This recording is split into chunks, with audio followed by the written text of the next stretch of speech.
Okay, so we're back in another vehicle. This is the 2022 Lexus ES 250 all-wheel drive F Sport.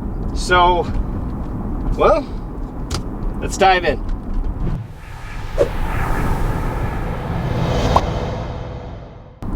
Hey folks, welcome back to techgooch, and today I'm back in another vehicle. I'm happy to be. I really am enjoying doing these videos more and more, to be honest about it.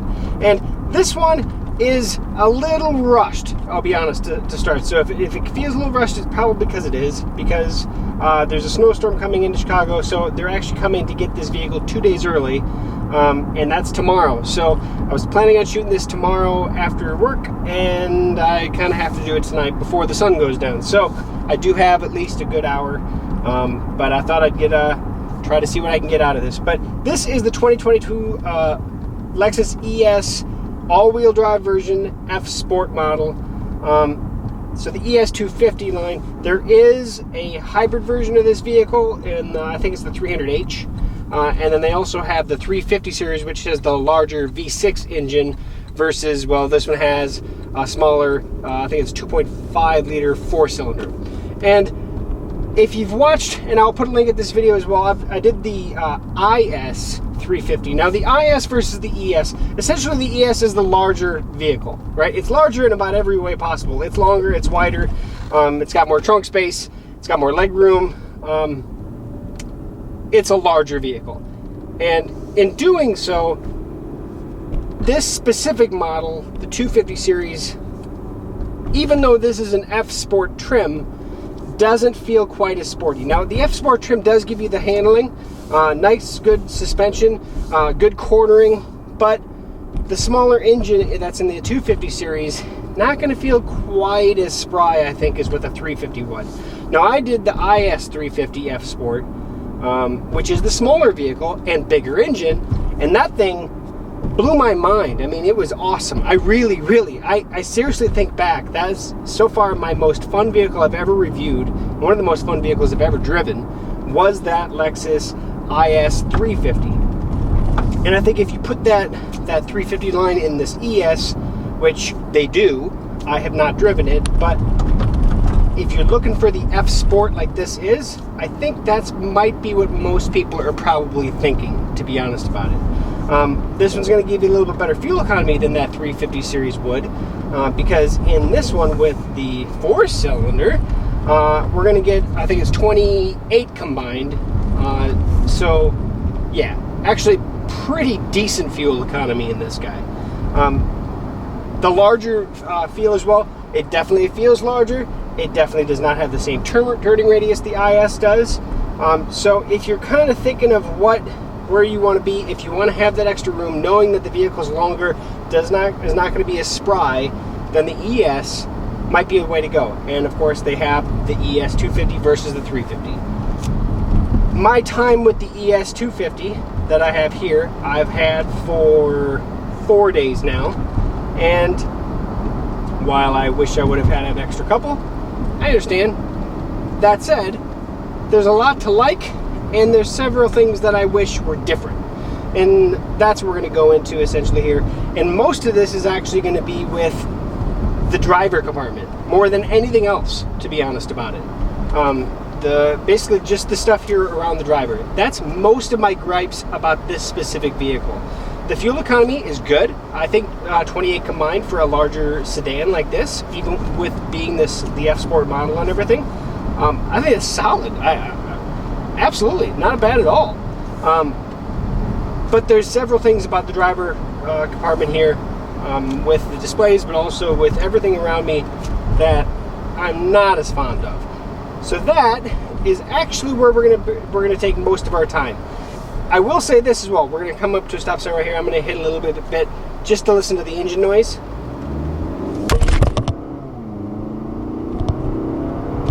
That was my other camera falling over.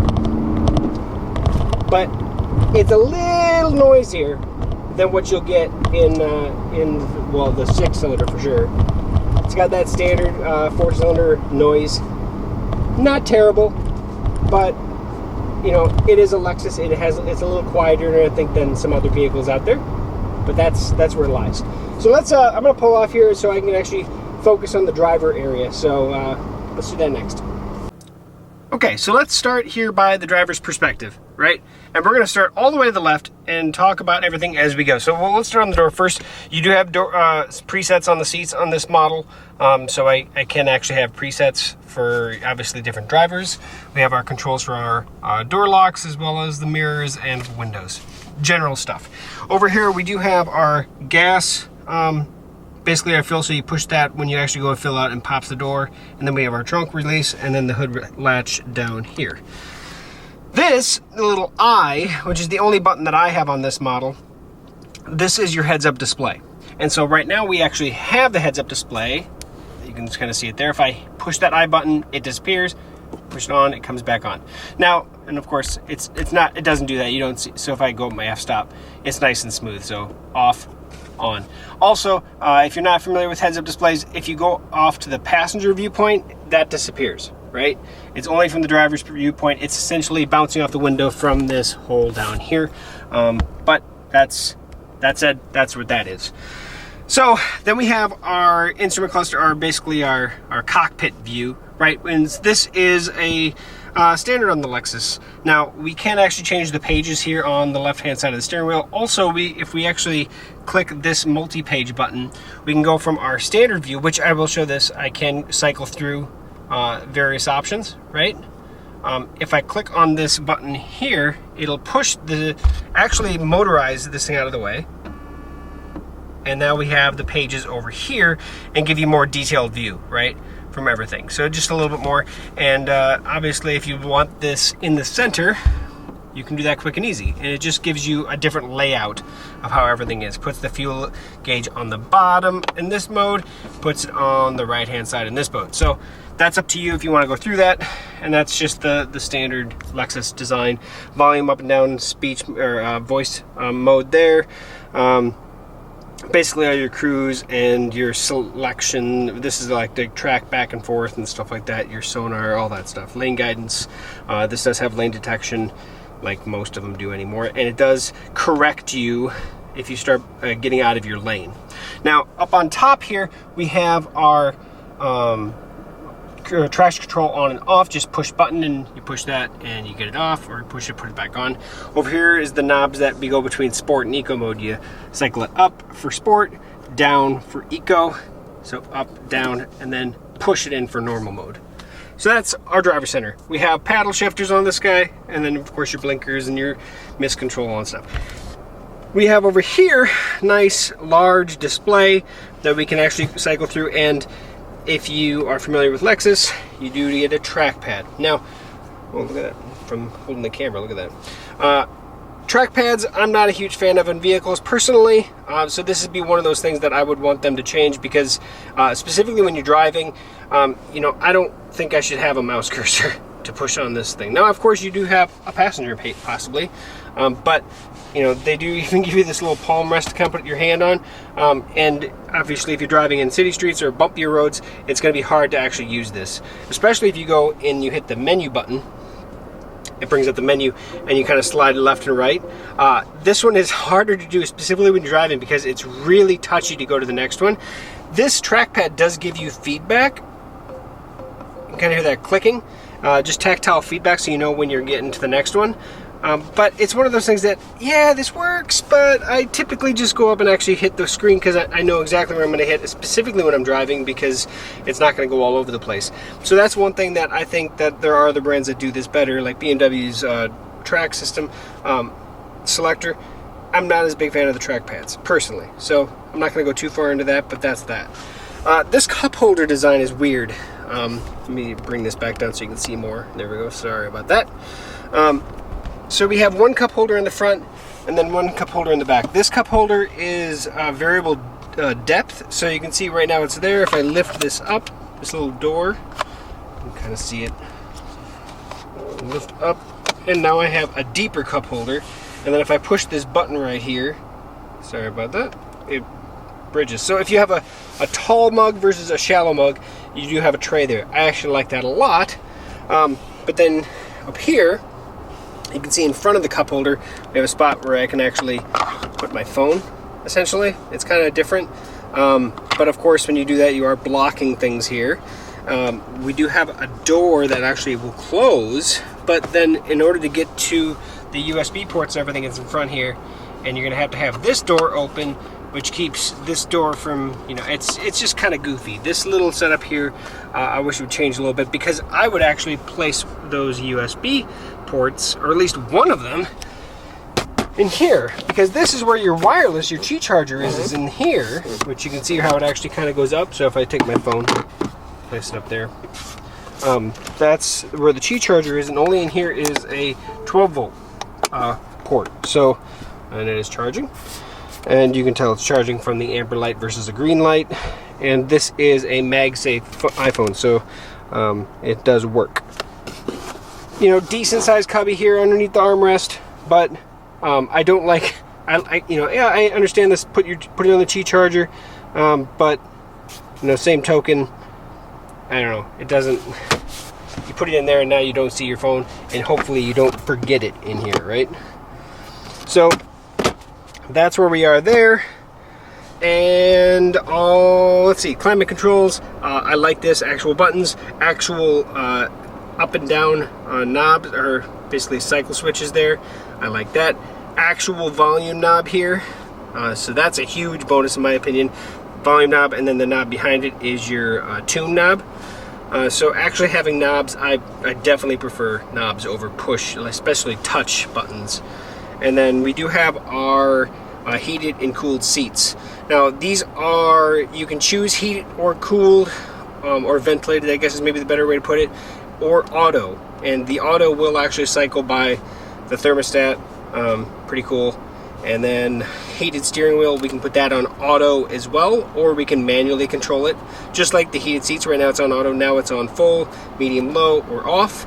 But if you hit either of these, so even right now, the first button you hit is gonna put it in auto, which it's cold outside, I have it set to warm, it's heating, and yeah, so that's what that's gonna do. And I'm gonna bring this down so it's not as noisy, I apologize.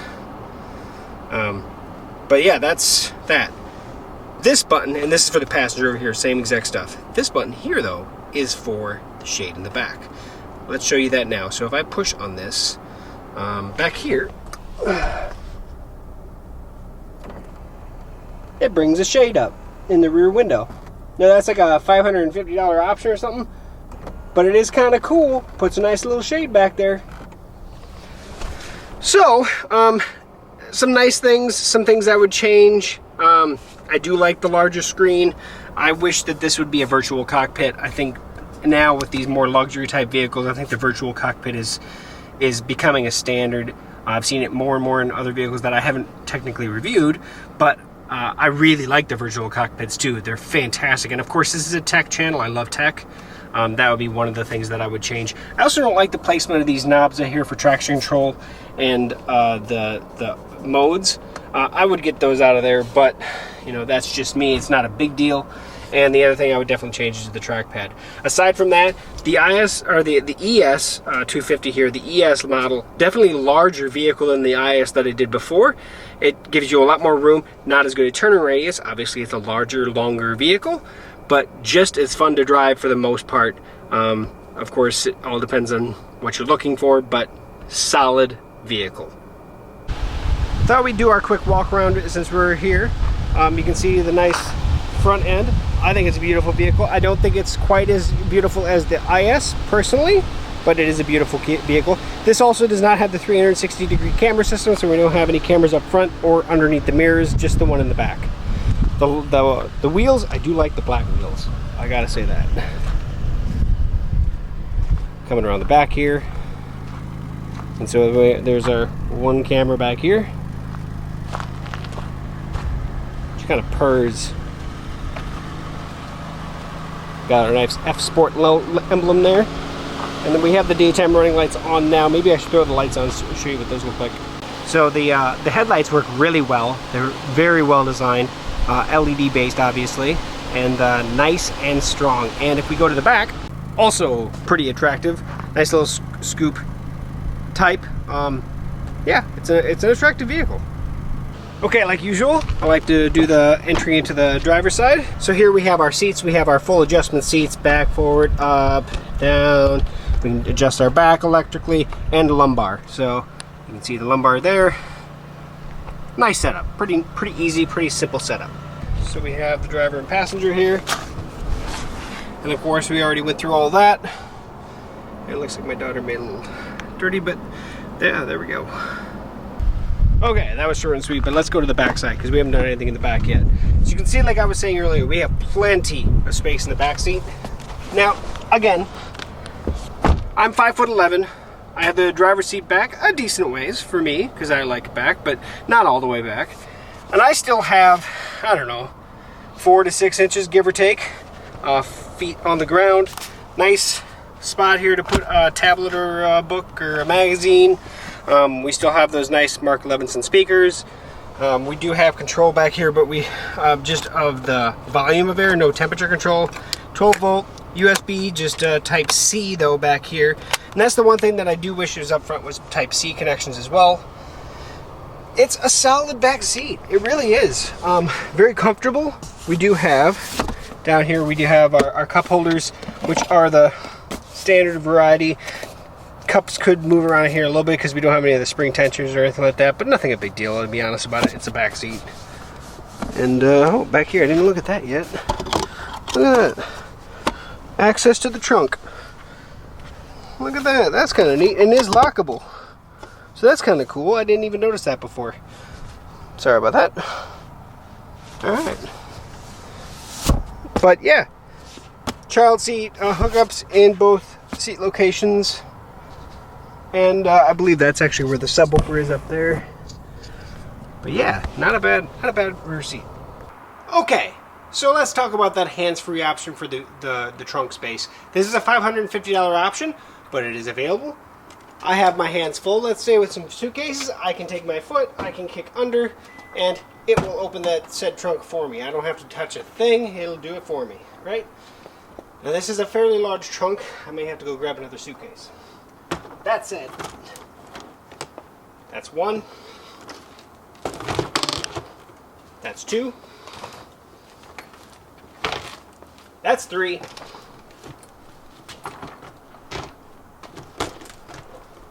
that's 4. I do have one more carry-on. Let me go grab that. Maybe grab my backpack too. Let's see what we can fit in here. Let's add some more. So I got my nice Rolla suitcase there. I got another backpack, a decent sized backpack to be honest. Another backpack. Both of those are camera backpacks. Now of course you always have to be mindful of the arms coming down, but at the same time, that's 5 carry-on suitcases, 2 full-size backpacks. I still have space above, I mean a good 6 inches above, and I'll show you that in a second. Well, let's and of course behind each of the wheel wells too, I still have that. But I can also use my foot again, just go underneath, kick, and down she goes.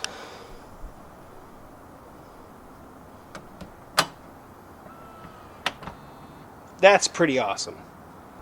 Okay, like I said here, still space up top. Still a big amount of space actually. Back and behind the, if we can see it back there, there we go. Actually a decent amount of space back there yet. And on the other side here as well. So that's a pretty big trunk. Let's continue. Let's look under the hood, because I haven't looked under the hood. I love gas shock hoods.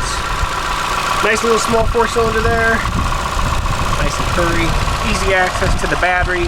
That's always a big thing to look for. Let's see, easy access to the washer fluid. Dipstick for your oil. Yeah, pretty solid layout, not too bad. That works.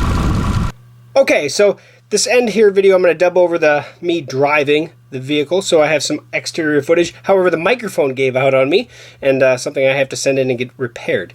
So that said, I wanted to end this video basically saying I really like this vehicle. I wish that it had a little more power than it does, but that they do make the 350 model that does have that power.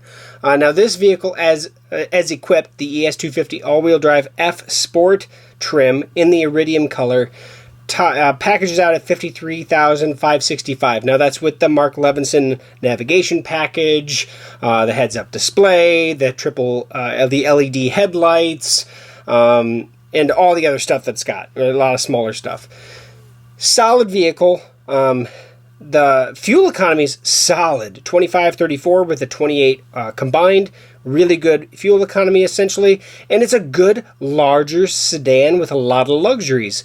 So if you're in the market for a little bit larger sedan, definitely check out the Lexus ES 250. If nothing else, if you want something that has lower power, look at the 350 line. If you want something, that's solid for what it is and good fuel economy, the ES 250 from Lexus, definitely recommend. So pretty solid. I apologize at the end of the video for the audio, and for the video I don't have my my normal sign off. But thanks for watching. Like, comment, subscribe, and we'll catch you on the next one. Thanks much.